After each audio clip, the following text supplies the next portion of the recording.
ಈಗ ಸಾಕಷ್ಟು ಸಂದರ್ಭದಲ್ಲಿ ವಿಚಾರ ಚರ್ಚೆ ಆಗುತ್ತೆ. ಕನ್ನಡ ಚಿತ್ರೋದ್ಯಮದಲ್ಲಿ ಒಗ್ಗಟ್ಟಿನ ಕೊರತೆ ಇದೆ. ಸೊ ಜನ ಅಂದ್ರೆ ಕಲಾವಿದರೆಲ್ಲ ಒಂದಾಗೋಕ್ ಸಾಧ್ಯತೆಗಳು ಕಡಿಮೆ ಇದೆ. ಸೊ ಒಬ್ಬ ನಾಯಕರಿಲ್ಲ ಅನ್ನುವಂಥದ್ದು ಈಗಲೂ ಕೂಡ ಮಾತನಾಡ್ತಾ ಇದ್ದೆ ಕೆಲವ್ರ ಹತ್ರ, ಅವರು ಕೂಡ ಅದನ್ನೇ ಪ್ರಸ್ತಾಪ ಮಾಡಿದ್ರು.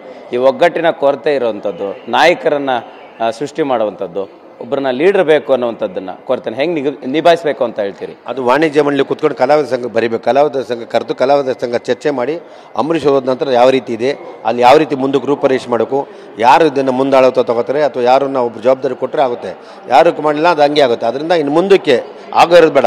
ಇನ್ನು ಮುಂದಕ್ಕೆ ಯಾವ ರೀತಿ ಉಳಿಸ್ಕೋಬೇಕು, ಚಿತ್ರೋದ್ಯಮ ಯಾವ ರೀತಿ ಉಳಿಬೇಕು, ಕಲಾವಿದರೆಲ್ಲ ಹೊಸಬರಿಗೂ ಅವಕಾಶ ಕೊಟ್ಟು ಹೊಸಬರನ್ನ ಜೊತೆಯಲ್ಲಿ ಕರ್ಕೊಂಡು ಹಳಬರ ಜೊತೆ ಇದ್ದು ಮುಗಿಸ್ಕೊಂಡು ಹೋದರೆ ಚಿತ್ರೋದ್ಯಮ ಉಳಿತದೆ. ಇಲ್ಲಾಂದರೆ ನಂದಾಯಿತು ನಿಂದಾಯಿತು ಅಂತ ಹೋದರೆ ಇಂಡಸ್ಟ್ರಿ ಖಾಲಿ ಆಗ್ಬಿಡ್ತದೆ. ನೀವು ಒಂದಿನ ಖಾಲಿ ಆಯ್ತೀರಾ, ಇರೋರು ಖಾಲಿ ಆಯ್ತು ಅಂತೇಳಿ ನಮ್ಮ ಭಾಷೆ ಹಾಳಾಗೋಗ್ಬಿಡ್ತದೆ.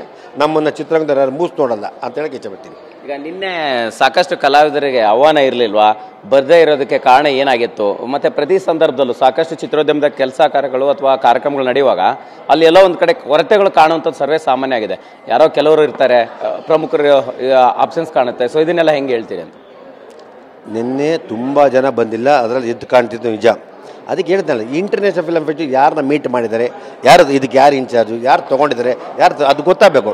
ಗೊತ್ತಿಲ್ಲದ ಮಾತ್ರ ತಪ್ಪಾಗ್ಬಿಡುತ್ತೆ, ಗೊತ್ತಿಲ್ಲದ ಮಾತ್ರ ತಪ್ಪಾಗ. ಅದರಿಂದ ಅದು ನೋಡಿಕೊಂಡು ಮಾಡಿಬಿಟ್ರೆ ಅದು ಮುಂದಕ್ಕೆ ಕೂತ್ಕೊಂಡು ವಾಣಿಜ್ಯ ಮಾಡಲಿ ಚೆಕ್ ಮಾಡ್ತೀನಿ ಯಾಕೆ ಬಂದಿಲ್ಲ, ಯಾಕೆ ಇದೆಲ್ಲ ಆಯಿತು ಅಂತ ಕೇಳ್ಬಿಟ್ಟು ಚೆಕ್ ಮಾಡಿಬಿಟ್ಟು I will do talk to next ವಾಣಿಜ್ಯ ಮಂಡಳಿ ಕೂತ್ಕೊಂಡು ನಿರ್ಮಾಪಕ ಸಂಘ ಕೂತ್ಕೊಂಡು ಚರ್ಚೆ ಮಾಡಿ ಅದು ಮುಂದಕ್ಕೆ ಏನು ತಗೋಬೇಕು ಅಂತ ನಾನು ನಿರ್ಣಯ ತಗೋತೀನಿ.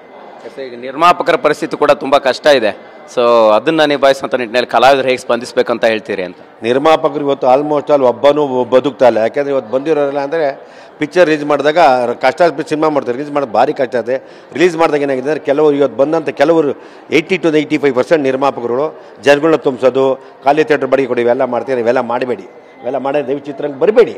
ನಿಮ್ಮ ಕೈ ಮುಗಿತೀವಿ. ನೀನು ಇವತ್ತು ಹೇಳ್ತೀನಿ ಚಿತ್ರರಂಗದಲ್ಲಿ ದುಡ್ಡು ಉಳಿಯಲ್ಲ, ದುಡ್ಡು ಬರಲ್ಲ. ನಾನು ಇವಾಗ ಸದ್ಯಕ್ಕೆ ಸಿನಿಮಾ ಮಾಡೋಕ್ಕೆ ಯಾರಿಗೂ ಬರಲ್ಲ. ನನಗೆ ಬಂದಿಲ್ಲ, ನಿಮಗೆಲ್ಲ ಬರ್ತದೆ. ನಾನು ಒಳ್ಳೆ ಸಿನಿಮಾ ಮಾಡಿ ಒಳ್ಳೆ ಸಿನಿಮಾ, ಯಾಕೆಂದರೆ ಇವತ್ತು ಬೇರೆ ಭಾಷೆ ಬಂದಾಗ ನಮ್ಮನ್ನು ಕಿತ್ತಾಕ್ಬಿಡ್ತಾರೆ. ಅದನ್ನೆಲ್ಲ ಕೆಲವು ಡಿಸ್ಟ್ರಿಬ್ಯೂಟರ್ಗಳು ಸರಿ ಇಲ್ಲ, ಕೆಲವು ಬಂದಂಥ ಇವತ್ತು ಪ್ರೊಡ್ಯೂಸರ್ಗಳು ಸರಿ ಇಲ್ಲ. ತುಂಬ ಕಷ್ಟ ಇದೆ. ಅದನ್ನೆಲ್ಲ ಈ ಒಗೆದು ಒಂದು ಸುನಾಮಿ ಥರ ಹೋಗೋದು, ಒಂದು ಒಳ್ಳೇದು ಉಟ್ಕೋಬೇಕು, ಹೊಸ ಸೃಷ್ಟಿ ಆಗಬೇಕು ಅಂತ ನಾನು ಇಷ್ಟಪಡ್ತೀನಿ. Thank you sir. ಧನ್ಯವಾದಗಳು. ಇದಿಷ್ಟು ನಿರ್ಮಾಪಕ ಕೆ ಮಂಜು ಅವರ ಮಾತಾಗಿರ್ತಕ್ಕಂಥದ್ದು. ಕ್ಯಾಮ್ರಾ ಪರ್ಸನ್ ಬಾಲಾಜಿ ಜೊತೆ ಮಾಲ್ತೇಶ್ ಚೆಗ್ಗಿನ್, TV9 ಬೆಂಗಳೂರು.